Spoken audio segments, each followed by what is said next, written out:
One, good morning to you. This is Bill, and I'm coming to you from the Biblical Lifestyle Center in Texarkana, Texas, USA. This is the Sabbath day, and thank you for letting me join you and you joining me in this walk together on a Sabbath walk. Come into start with our little hater here, our little conference room or our little study hall, and let's just begin to discuss the Torah together. Let us elevate our thoughts, elevate our hearts. Let us immerse ourselves in the Kedusha, holiness infusing energy of the heavens. Let us go beyond the natural realm into the beauty realm of our King today, and let us enjoy and delight in his Sabbath. This is our mission, but this is also our delight and our joy. This week, we have the privilege, the honor, the joy of studying Parsha number 37 of the 54 Parshot of Torah, the 54 subdivisions, as the English language might prefer to use the term, of Torah. This begins with Numbers, the fourth book of Torah, chapter 13, verse 1, and it will continue all the way through chapter 15, verse 41. This is a very well-known, famous part of the Torah narrative. We are in the book of Bamidbar. In English, it's usually called Numbers. Bamidbar means in the wilderness or in the desert. We are being launched into the world by our Creator, our covenant partner, our bridegroom King. He wants to introduce us to our mission, and to do that, he has to introduce us to the peoples of the world that our mission is aimed at or directed at, and to the places in the world that our mission is aimed at or aimed toward. So to remind you of what the mission is, we are fulfilling a specific role as a kingdom of priests and a holy nation, to a light to the nations, as it might be said in later days by the prophets and by Yeshua of Nazareth. This idea of being a light to the nations means we have to be among the nations. Among the nations means we have to be in physical, geographical locations other than our little homeland. Now, our homeland will provide, which we haven't reached yet in our narrative of Numbers 13, 1 through 15, 41, but is being held out there before us. And it's actually going to be the subject matter of which we talk about today. Our homeland is going to be the base of our operations, of all the kingdom operations. It is going to be the strategic land bridge that everyone has to look at between Asia and Europe, between Asia, Europe, and Africa. This land bridge, strategically located, designed from before the foundation of the world to be the place at which the most important things that the world can ever see happens. It will happen. Have happened in the past. They will happen in the future. They're happening now. This land bridge is the most important piece of real estate upon the earth, strategically from a kingdom standpoint. So we are going to have to face real people again. We have been just dealing with ourselves out in the wilderness for the last 13, 14 months. Ever since we left Egypt, we had a little encounter with the Amalekite. We had they came and left. We had a little bit of an encounter with the Midianite people through their leader Jethro, as the English Bibles like to call him. But that's the only encounters we've had with anyone outside of our own throng, our own group of refugees, the Bnei Israel, the children of Israel, and the mixed multitude that came out with them and had joined with them in this grand journey, this grand epic adventure of becoming the kingdom of priests of the Holy One and his light to the nations. So we have not dealt with other people. We've just dealt with ourselves and each other. We've had to fight through environmental challenges. I mean, the Holy One knew where he was taking us. He knew it was the desert. He knew we would have environmental challenges. The heat would be very intense. The nights, the cold nights, the windstorms, the haboobs, which is the great dust storms that would take place, the dunes, the seemingly lack of landmarks, our disorientation, all these environmental factors would come to us when seasons would pass, and yet we would not be home. And so he knew this was going to happen. This is a part of our testing. This is a boot camp sort of a thing, or a training for special forces. And now we're coming closer and closer towards our homeland towards our base of operations that he has ordained for us, which was the land he promised to Avram, Yitzhak, and Yaakov, and to their seed forever, to be that precious land, that holy promised land, that would be the place where the model nation would thrive, and from which it would launch out its missionaries, its wise ones. It would send out its apostles, as it were, to all the earth, and demonstrate to all the nations in all their lands the wonder of the King's ways and the goodness of his plan. Now, reminder, the plan of the Holy One is not just to take a few of us to heaven, or to set up a religion that we can meet in buildings and on certain days of the week. What he called us to do is to participate in his grand plan for the redemption of mankind as a species, and to do that bloodline by bloodline, household by household, family by family, individual by individual, as many as will hear, as many as will shema, as many as will come. And not only that, but then in the process of doing that, redemption of mankind as a species, to restore all of creation to its original intended Edenic state of beauty, fruitfulness, shalom, and harmonious interaction, a great ecosystem of nurture and life and health and peace, a great Eden, basically, upon the earth. That is his plan. Our job is to participate in that plan according to his design, his will, and his instructions. It is an honor to be part of the plan, but with that great honor comes great responsibility. And now, as we get closer and closer to the next phase of the plan, which is to actually establish the beachhead or the homeland or the base of operations in the Eretz Yisrael, this strategic land bridge between Asia, Europe, and Africa, the continents known to the ancient world. As we get closer and closer to that land, now we also get closer and closer to the nations we are being called to be a light unto. We, in our narrative of Numbers 13, 1 through 15:41, in Parsha Shelach, we're going to actually have encounters with people of other nations for the first time. The Amorites, the Emori, will come, and we will have encounters with them. And it won't go particularly well. That's the plan. I want to kind of back up for a second and kind of discuss with you some of the ramifications of the identity and nature of the creator of the universe. There is this eternality factor. He is not mortal like us, and he sees the end from the beginning. He knows all. He is omniscient. He knows all things before they happen. He is also omnipotent. All the things that dealing with a being, a wonderful, benevolent, and yet transcendent being like the Holy One, requires us to take a look at narratives that we are familiar with through a couple of different eyes, a different set of eyes. Realize that before we get to Kadesh Barnea, which we're going to talk about in this portion, before we face the Amorite, before we set eyes upon the promised land, the precious land, as the psalmist calls it, before we hear the report of the spies, before we pick up stones to take up against Yehoshua, before we deal with the man who's gathering wood on the Shabbat, before we hear the Holy One instruct us about the protocols of teshuvah and of return and of purification from chata, sin, chet, before we do all that, before we talk about the tzitzis and seeing and remembering the Torah and the mitzvot of the Holy One, to follow them and not to follow the dictates of our own hearts, we kind of have to realize that the Holy One knows exactly what we're going to do. He knows why. He brought us out here to do it.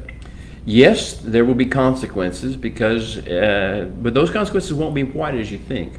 We're not talking about what's going to happen as far as eternal salvation in Parsha Shelach.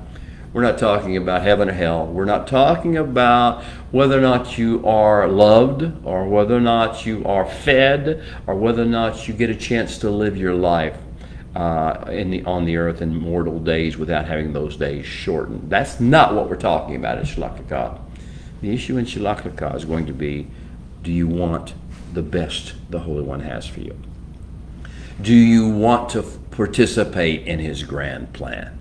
Do you want to play the role designed for you before the foundation of the world? Well, if that's the case, if you want to do that, if you want to set the bar at that level, then let's talk about what it might take. I think a subtitle that I have given to this parsha is how will any of us view the land that he has established as the essential headquarters and ground zero of the kingdom of heaven coming to earth? How will we view that land, the land of Israel? What do we think about it? What do we feel about that land, that place, that physical, geographical location? What kind of affection, what kind of attention, how much do we love the land? How do we view the land? And how do we view the Holy One's plan? The Holy One's plan for us, the Holy One's plan for the land, the Holy One's plan for the nation, the Holy One's plan for the entire ecosystem of earth and the past, the present, and the future. How do we view these things? What lens do we use? Is it all self-interest? Is it ethnocentric or culture-centric or ideology-centric? Is it all about morality? Or are we seeing things through the eyes of an eternal, wise, benevolent being who has designed something beautiful to be beautiful and wants to make it and its people, its population, beautiful again? Well, the book that we read, the wallpaper book that we read during this season of time, in the summer in the northern hemisphere, the winter in the southern hemisphere, is the book of Jeremiah, the prophetic book of Yirmiyahu. And this book starts with the call of Yirmiyahu. And so I'm going to kind of see how this interrelates here. The call of Yirmiyahu to prophet to the nations, which is what we are called to be. We're all a prophet. We're all a Navi. We're all a source of illumination, a life source to the nations. And the question that the Holy One asked to start off Yirmiyahu's mission and his calling is, Ma'ata roeh? Ma'ata omar is the next question. Ma'ata roeh means, what do you see? Yirmiyahu, what do you see? Beloved, whoever's listening to me, wherever you may be, whatever continent, whatever city, whatever land, whatever neighborhood, what do you see? When you look at the world today, when you look at the challenges, the obstacles, the trials, the tribulations, what do you see? How do you handle what you see? How are you dealing with the stress?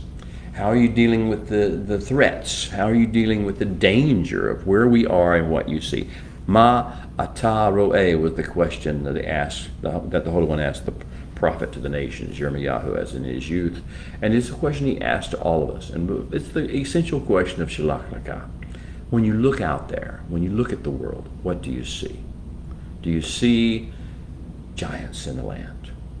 Do you see dangers for your children? Do you see enemies trying to attack you and control you and manipulate you? Do you see your lives wasted? Do you see hopelessness, despair? Oh, beloved, that's not going to cut it in the grand plan. You can still be loved and have those things. You can still be fed and have those things. You can still live out your life in mortal terms upon the earth. Oh, but you can't have the Holy One's best. You have to have different eyes. You have to have eyes that see the land and see the Holy One's plan and see the purpose for your life as being to be the light to the world, not to suffer the slings and arrows of outrageous fortune. So, ma'ata roeh, dear ones, what do you see? How could you, if you see something very negative and bad, if you see all the political animosity, if you see all the manipulation and control by media, if you see the criminality and the threats against the nation and in the economy, if you see all that, this is what you focus on, and this is what has your emotions all up in a roar, and your mind all going in its mindsets of ideas of how you can escape this. If this is what you see, if you're in an escapist, reactionary mode, he says, let me change your perspective.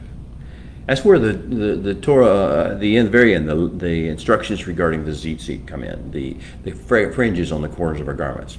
He didn't just say, do this to dress up nice so I can recognize you. It's really not about what other people see.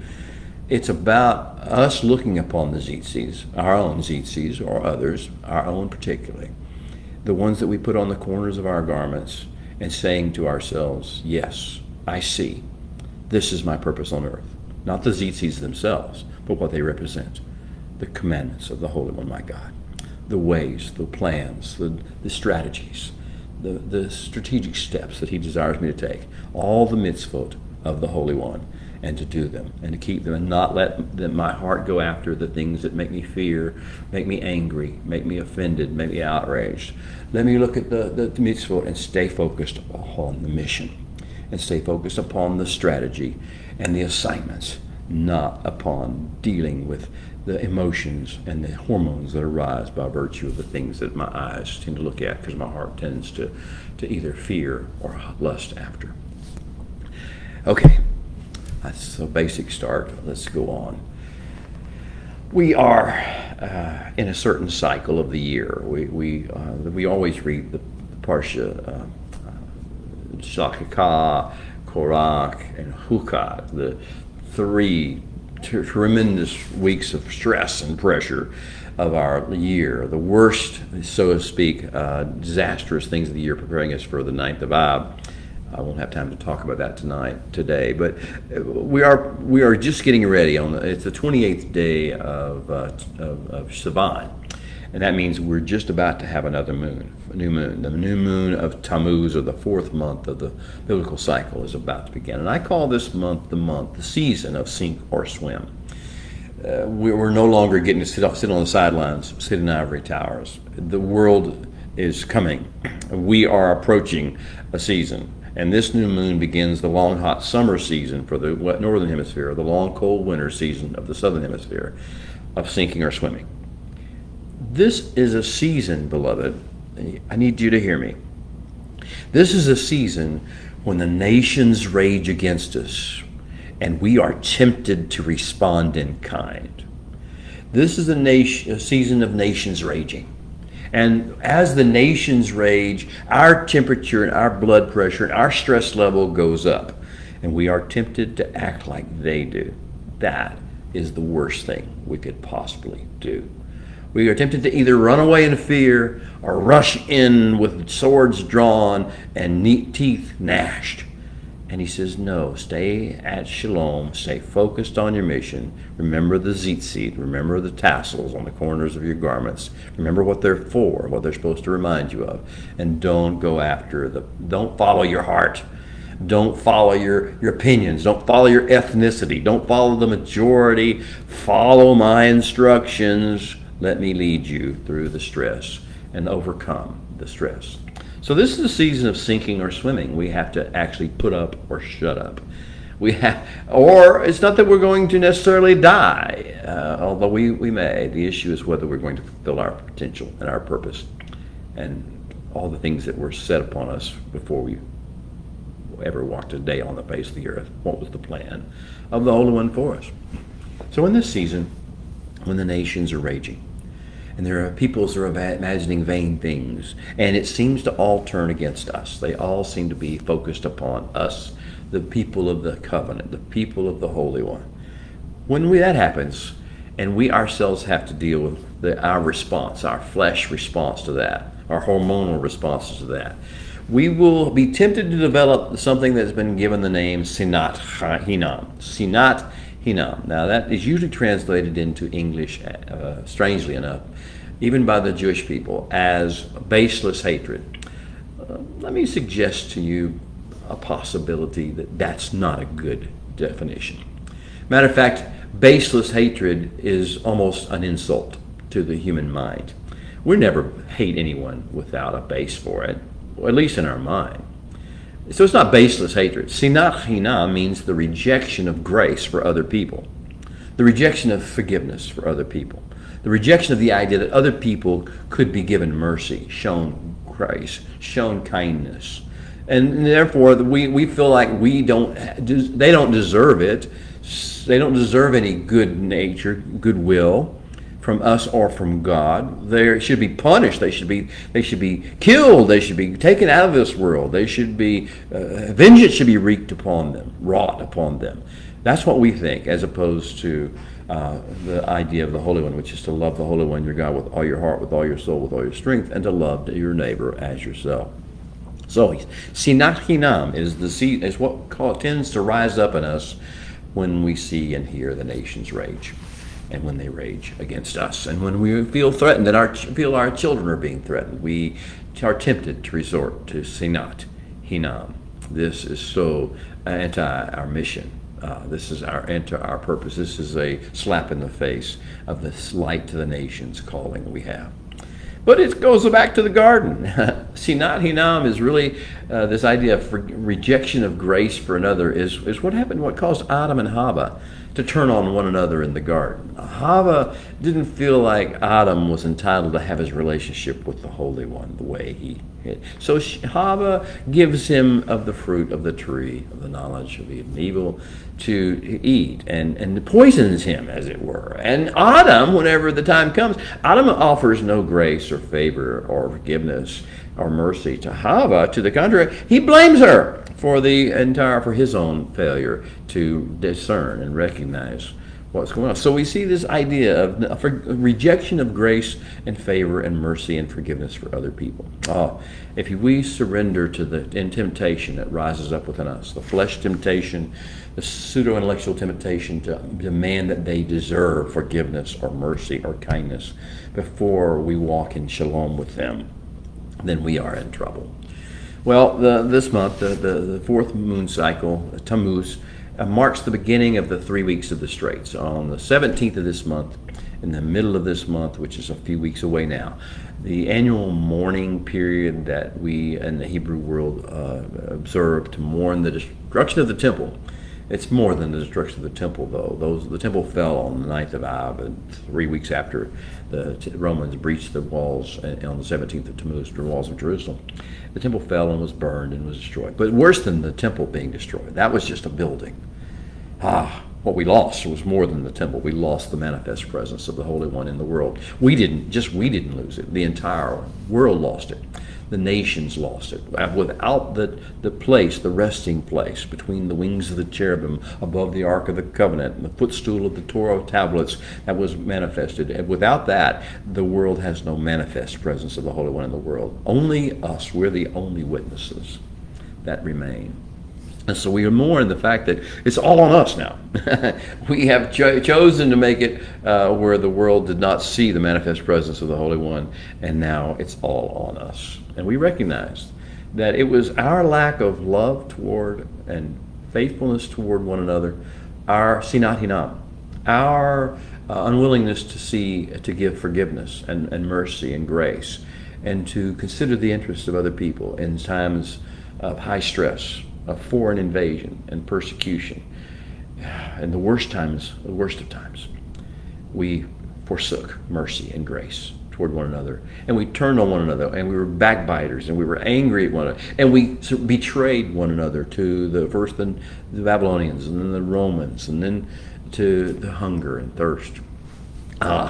That turning away from love, that sinat hinam, is the reason the majority of us, like the generation of the Exodus, presently live and will likely die in exile, as opposed to being in the precious land, using it as a model to which to show the world the great plan of the Holy One.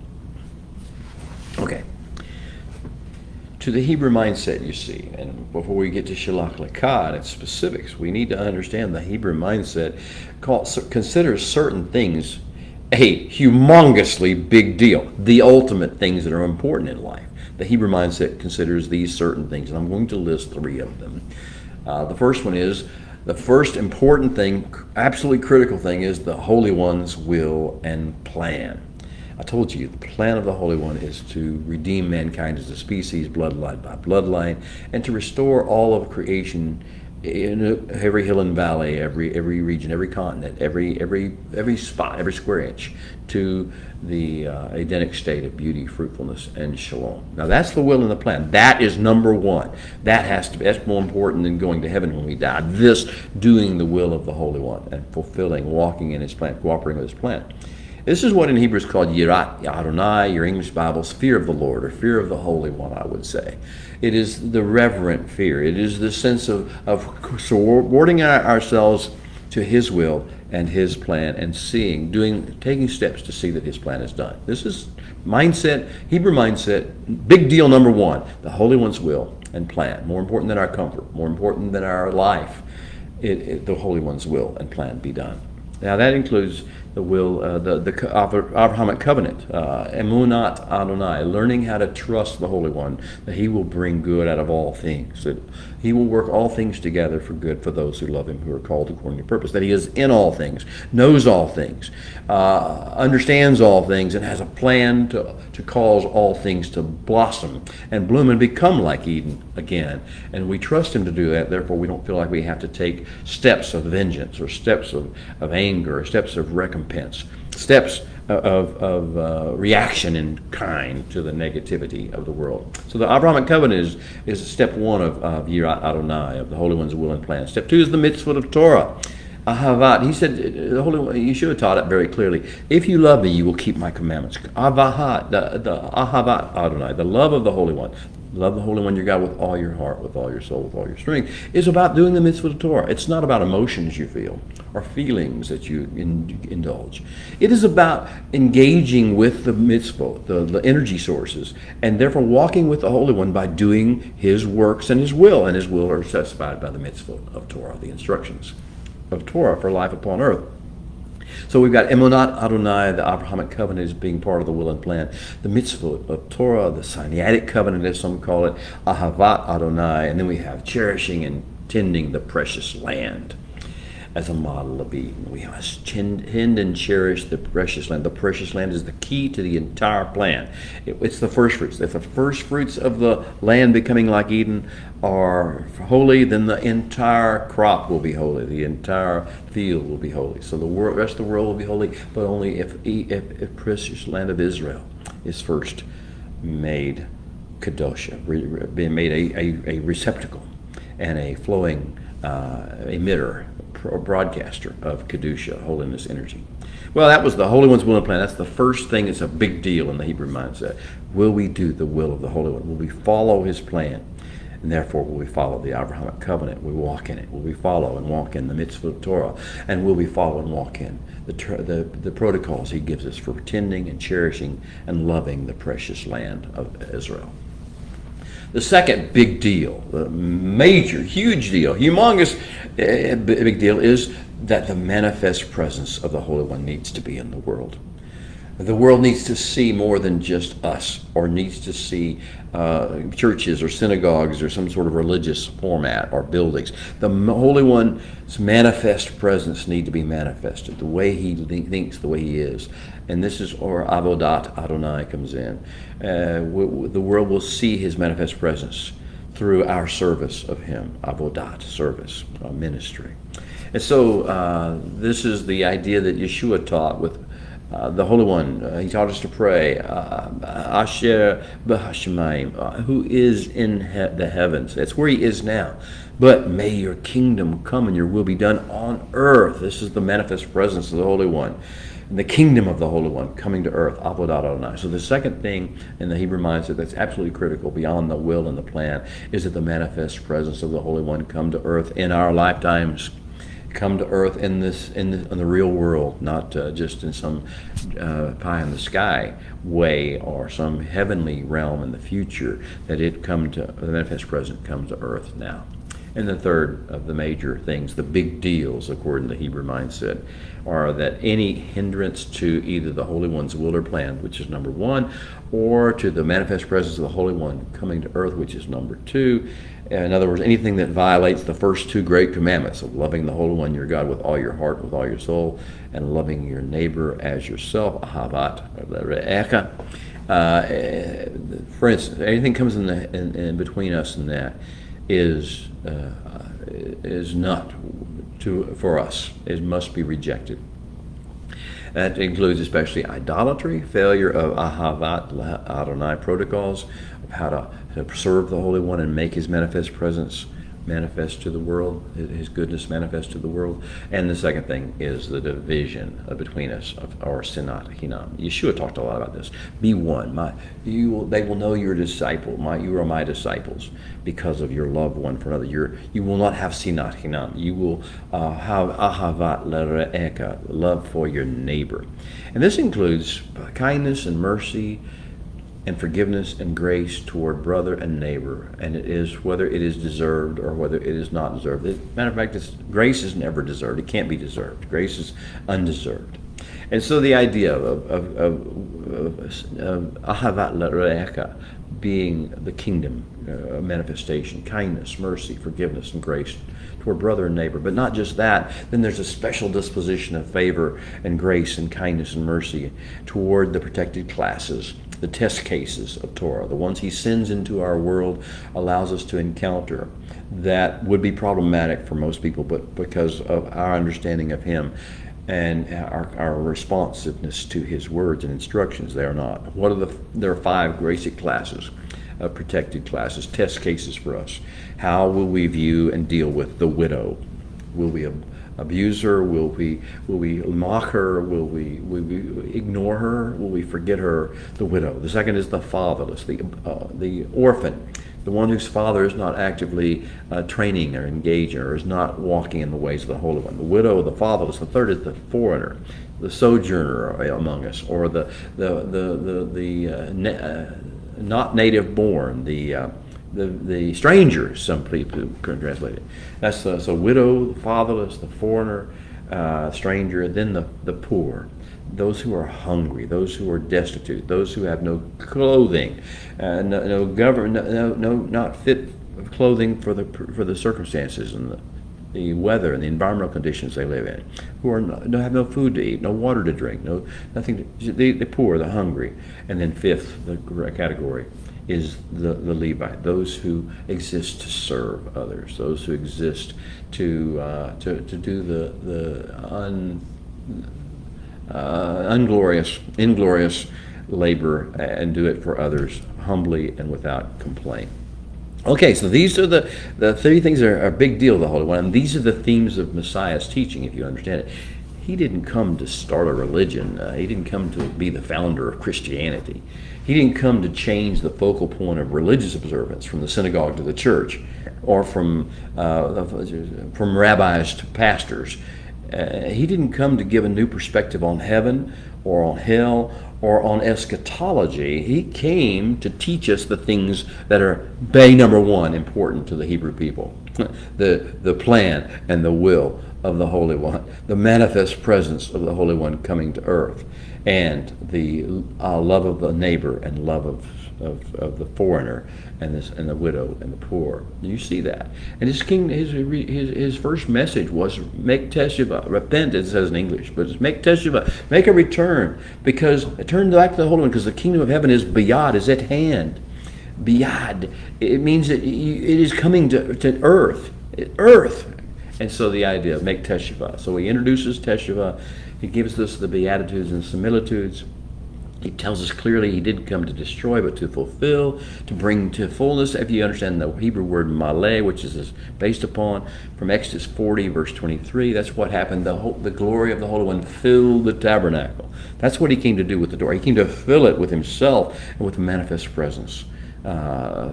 Glorious presence of the Holy One. So, and then the higher bar, he set a higher bar of tzedakah than the Pharisees' bar. We are going to find out in Parsha Shelach that the bar that he's going to set for us in this world, if we want to fulfill the plan of redemption and restoration for the world, is the bar of Yehoshua and Caleb. Joshua and Caleb is the bar if we're going to do the works in the will of God. This isn't the bar for salvation or going to heaven. When I'm discussing that, it's not the bar for having a place in some sort of a congregation or assembly somewhere. It's not that.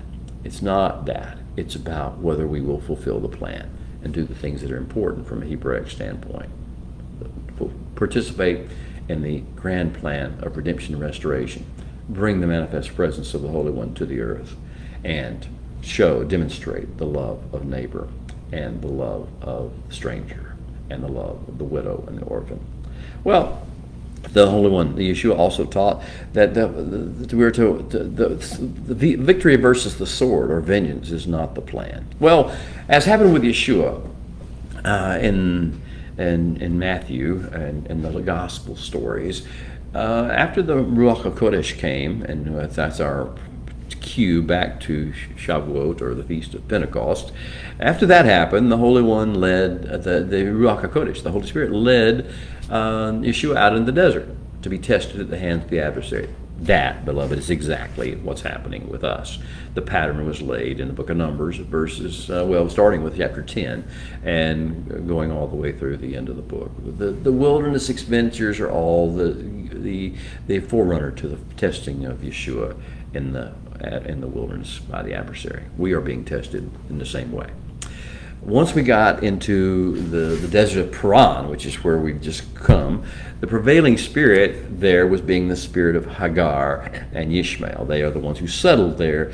They built their kingdom there. The Ishmaeli nation was built there, so it carries the attitude and the approach of life that the Ishmael attitude of life. That begins to attack everyone who comes near it. The Ishmael, the prophecy of the Holy One over Ishmael was that he would be against every other man, a man against every other man, a wild donkey of a man, one who just makes a lot of noise and brays and reacts to the presence of strangers or people with a very negative way, and will cause danger, will be very protective of its turf. And so this is the idea of being what we've just experienced. And if we're not careful, we will have picked up that Ishmaeli spirit. And as we step forward out of the wilderness of the Paran and begin to step more towards the promised land, the precious land, and our first encounters with the foreign nations, which will begin with the Amorite, as that happens, we will begin to act less like the Holy One called us to act, and more like Ishmael. Wow, that's not a good idea, is it? What will happen is that the spirit of Ishmael and Hagar will distract us from our mission. Our flesh will rise up. We will be against every other man, including ourselves, including each other. Sinat Chinam will take place. Divisions will begin to develop between us. We'll be jealous and envious of each other in leadership positions. We'll begin to criticize and condemn others. We'll blame others for our problems. And therefore, we will start siphoning off all the strength and the passion and the energy and the enthusiasm we need that we were given. And our sense of who we are and our sense of whom we serve will be diminished. So, before we get started deeply into Shelach Lecha, how much Abrahamic trust do you have in the Holy One? Maybe we need to take a deep breath here. How much do you trust the Holy One? I know the nations don't trust him at all. The media doesn't trust him at all. The politicians don't trust him at all, or very little. And some of them might have a slight amount of religion, but they don't have any real trust of the Holy One.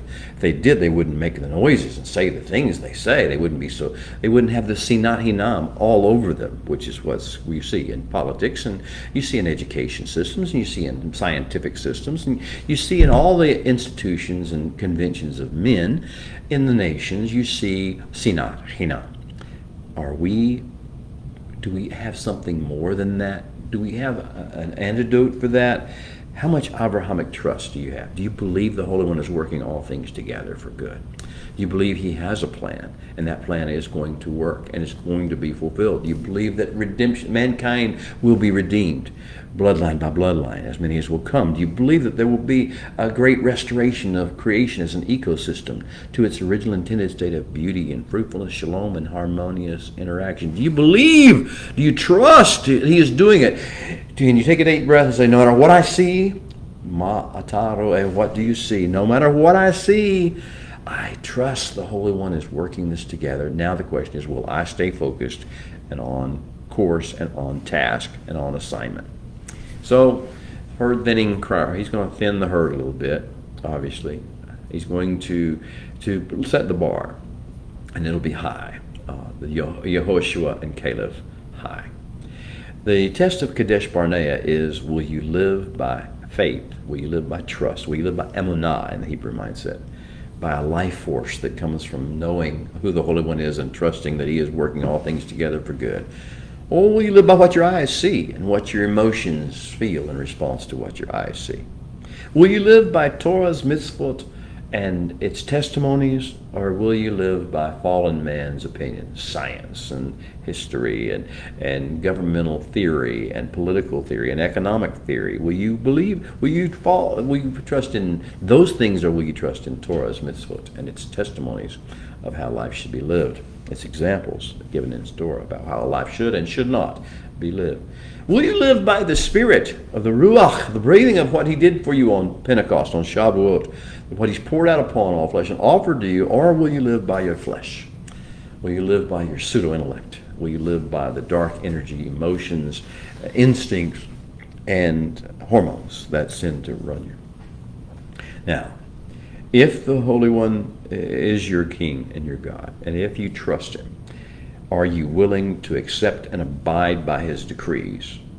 And are you willing to wait upon His orders and His timing before you act, before you complain, before you talk about it, before you scream and holler and get all in an uproar or in an outrage? Will you accept and abide by His decrees and follow His wisdom? And will you wait upon His orders? And will you wait upon His timing? The sin we're going to deal with will be not only the chet hameraglim, the sin scenario that deals with the spies, the evil report of the spies about the land, which of course is very important. You don't slander the land. You don't reject the land the Holy One has given you because you see giants. So that's the first sin. But the second sin is the sin of presumptive attack. Once the people of Israel realized what they'd done and how they decided to try to fix it themselves by doing now what He told them not to do, which we did not following the cloud, not following the directives of the Holy One, but on their own presumptively attacking the Amorites and being loose cannons, lone rangers, being vigilantes. Well, that's not the way the kingdom works. We're not here to draw our swords and charge after people that are doing wrong. We are here to follow the protocols of the kingdom in all things. Well, the test is, will we wait for orders from on high, or will we act independently as we think is right, according to the dictates of our own heart? Will we follow our own mindset? Will we act self-righteously? Will we act prematurely? Will we act out of pseudo-intellectual presumption that we know things, that we're morally right?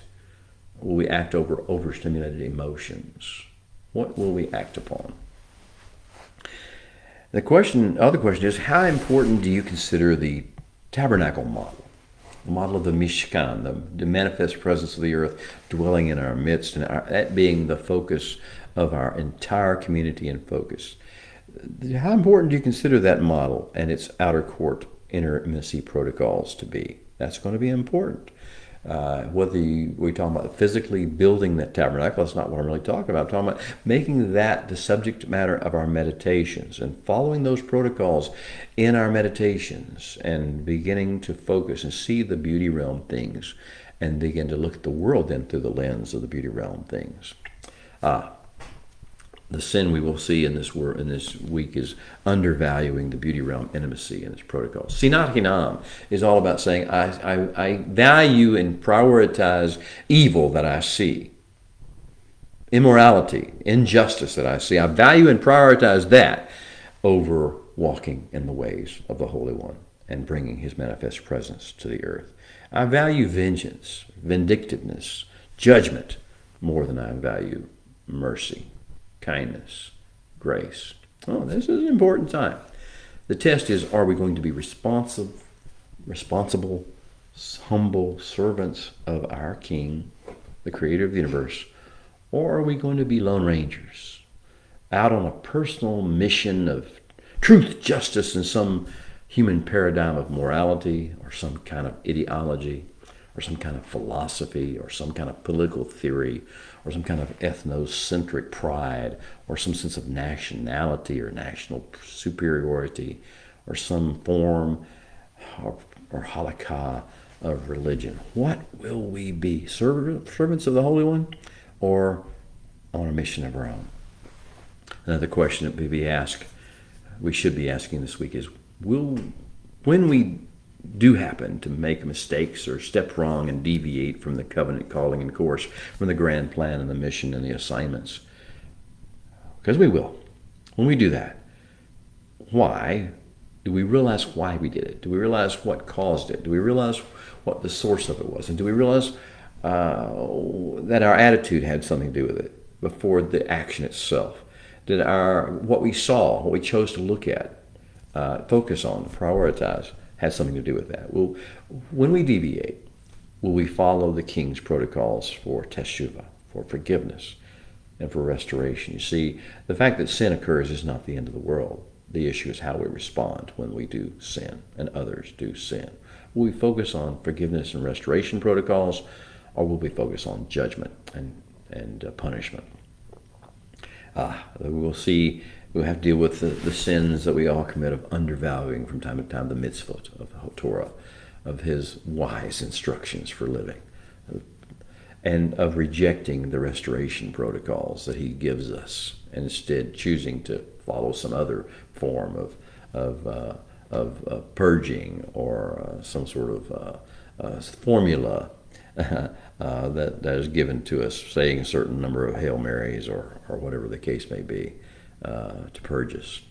Well, the test is, are we willing to stick to the plan and the mission as best we can, acknowledge the mistakes that we make, and when we realize we have deviated from the plan of the Holy One and his wisdom and his mission, to make teshuvah as he told us to show signs, sins, evidences, proofs, fruit of teshuvah, and be forgiven. Receive that forgiveness and receive the restoration that comes with it. Now I'm going to go on. Let's talk about the overriding theme of this book. As I said, the Holy One is an eternal being, omniscient and all-knowing. He knew what was going to happen before he led us in the wilderness. He's not shocked by what happened at Kadesh Barnea, the spies, or how we reacted to them. He's not offended and angry at us over that process. He knew this was going to happen before he ever called us, and he knew this was happening before he called us to leave Sinai. So, the overriding theme of Sefer Bamidbar, the book of Numbers, is that knowing the greater challenges that we're going to face when we are finally sent out into cities and nations of the world to be the light to the nations, to be the light to the world. Knowing the greater challenges that we're going to face when we are finally sent out into those cities, those nations, among those peoples. And knowing how important it is for the nations and for the peoples of the nations and for the bloodline of the nations, that when we are sent out, we represent him honorably, and we don't fall victim to these sinahinam problems and these wild donkey of a man syndromes and these braying every man against every other man, selfish interest. But unless we do that, the Holy One allows us to be tempted and tested and humbled. Tempted, tested, and humbled, and thereby toughened and matured and wizened. And he allows it to all happen to us in the hot, harsh wilderness. This is our testing ground, our proving ground. This is where he introduces us to the stress levels, the challenge levels, the fear levels, the danger levels, and helps us to learn. We're either going to follow Yehoshua Caleb protocols, or we're going to die in the desert and not be able to fulfill the plan. This is, I believe, the obstacle course of Kadesh Barnea and the debat, the negative report that was given, or what the Master meant by saying, many are called, but few are chosen. Oh, beloved, the Holy One's invitation is open to all. The many are called to the ways of the kingdom, to the life of the kingdom coming to earth, and the manifest presence of the Holy One being here, and the loving the Holy One as our God, with all our heart, soul, and mind, loving our neighbor as ourselves. Many are called, but few step up to the line. Few, very few, step up to the line and actually are chosen to represent the Holy One in the most significant of times and ways. So, setting the bar for the chosen, not just the called, the bar for the called is low, anyone who will come. But the bar for the chosen is Yehoshua and Caleb, Joshua and Caleb high. So, beloved, the question you have to answer, we all have to answer is, will we be one of the many who have been called with the low bar, or will we be one of the few who stay the course, toe the line, and stand strong, and are chosen. The Kadesh Barnea narrative, the Het HaMeraglim scenario. Well, beloved, we have up to this point faced many daunting environmental traumas. The heat, the storms, the challenges, the physical exertion of marching through the desert. We've faced those daunting environmental traumas, and we are still standing. We have faced also sensual, sentimental, beast within challenges, the hormones and the instincts and the urges and the appetites that arise out of our flesh. We face those, and here we are, still moving in step with the cloud of the presence as we begin our parsha this week. But now, bigger challenges are coming. It's time for the ultimate challenges of the flock. As we have enjoyed the psalmist would say, the green pastures and the still waters, as he's anointed our head with oil, so we're also going to have to deal with Gezal Mavet, the valley of the shadow of death. This is the parsha where we begin to deal with the valley of the shadow of death, Gezal Mavet. And not just the valley of the shadow of death, we also have to deal with the Shulchan Neged Tazari. Shulchan Neged Zari, the table set in the presence or the sight of our enemies. This is our challenge. How will we do with the challenge of the valley of the shadow of death, and with the Shulchan Neged Zari, the table set in the presence of our enemies? Well, let's remember the promises the Holy One has made regarding the land and our mission. He has told us, has he not, that he was going to give us this land. And this land, whenever the sin, the rebellion, the iniquity of the Amorites was full, he would do certain things. He's told us what he was going to do. He will drive those people out, the Canaanites, the 7ites that are in the land. He will go before us, he said, and will drive them out. And all we are to do is to clean up the mess. We're supposed to tear down the altars and the pillars and all the things they built, the evidence that they were there. He drives them out. And those who don't leave because of the fear that he puts upon them to make them leave, then he will send the hornet to drive them out. So they're the second level. The first level is he'll send the fear and they'll just run. And there's those who don't run because they're entrenched. They will send the hornet to actually drive them out. He said, I won't drive them out all at once, or a little bit by little bit, so that they're not replaced by wild animals or other peoples. I will keep driving them out. He said, your job is to clean up.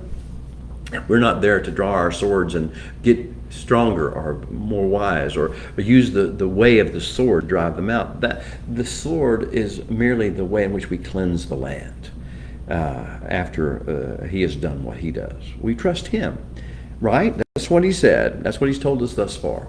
But now we're going to have a different viewpoint. Let's kind of talk about that for a minute. First of all, do we even value the land the Holy One's given us? What do we think about? Is the land important to you? Is Israel? You know, the psalmist had this emphasis on the land. Abraham had this emphasis on the land. Everyone in the Bible had this emphasis on the land. Why is it that it's suddenly here? It's just wherever we can just take the religion and set it up anywhere we want to. We're like no. The idea is it's all focused upon the land. The whole plan is focused upon the land. The land of Israel is a big deal to the Holy One. It is that land bridge between Europe, Asia, and Africa that is designed to serve the pivotal role in his grand plan for the redemption of mankind as a species and the restoration of creation to Edenic state. It's a big deal. It's key. If we don't have the land, we won't have the rest of the things. So how important is the land of Israel to you? How much do you love it?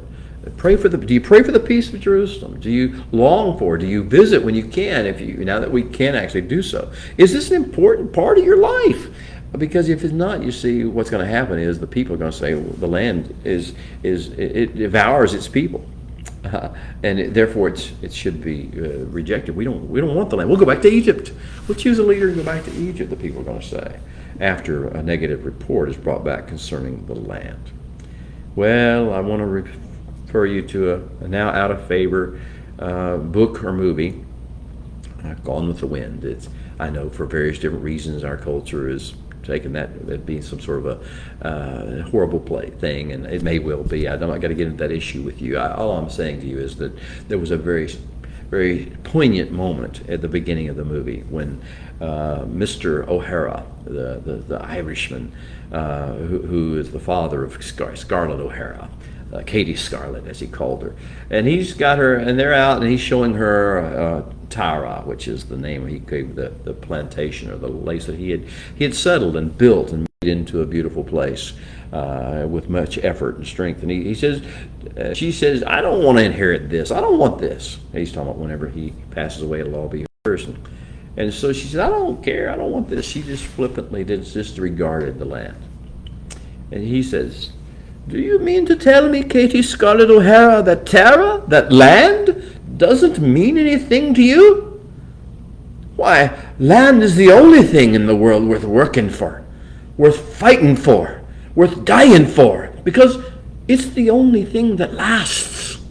The message of Gerald O'Hara comes back to us now as we look across Kadesh Barnea's sands, as we look into the promised land. Do you mean to tell me you don't care about this land? Do you mean to tell me it doesn't mean anything to you, that you want to live without it and you'll leave it behind? Why, land, this land is the only thing in the world worth working for, worth fighting for, worth dying for, because it's the only thing that would last. These are the words, if you'll take them from an out of favor fellow named Gerald O'Hara, you will understand that the land is not to be demeaned. It is not to be disregarded or considered unimportant, and it is certainly not to be maligned. The land of Israel is a big deal to the Holy One. And if you do not love and cherish and value the land of Israel, the land which is the beachhead, at the downloading area in which the kingdom of heaven is to come to earth, well, if you don't value and cherish and love the land, you can eat at his table, the Holy One's table, but you do so as a guest, not as a family member. You'll do so as one who visits but not lives there. You see, to Avram, the Holy One said in Genesis 13:17, arise and walk through the land. Walk in the land through its length and its width. For I give it to you, I entrust it to you. To Moshe, the Holy One said, I have said I will bring you up out of the affliction of Egypt, to the land of the Canaanite and the Hittite and the Amorite and the Perizzite and the Hivi and the Yebusi, to a land flowing with milk and honey. And he said later in verse 6:18 of Exodus, I will bring you into the land which I swore to give to Abraham. I will bring you into the land.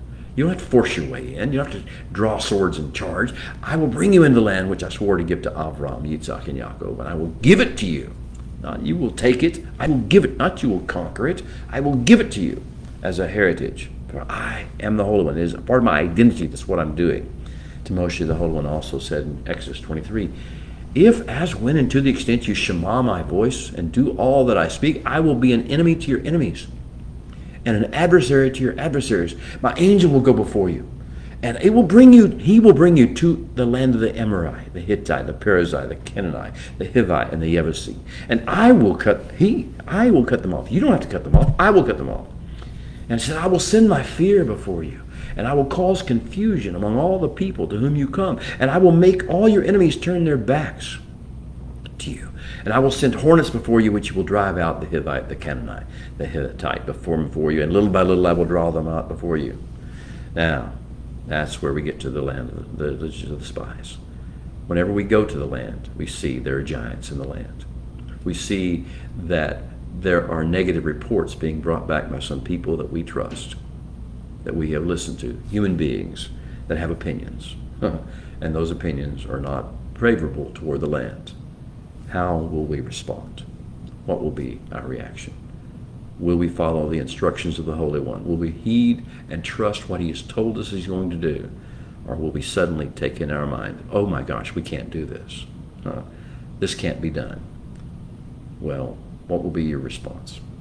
You see, the message is the bar is raised.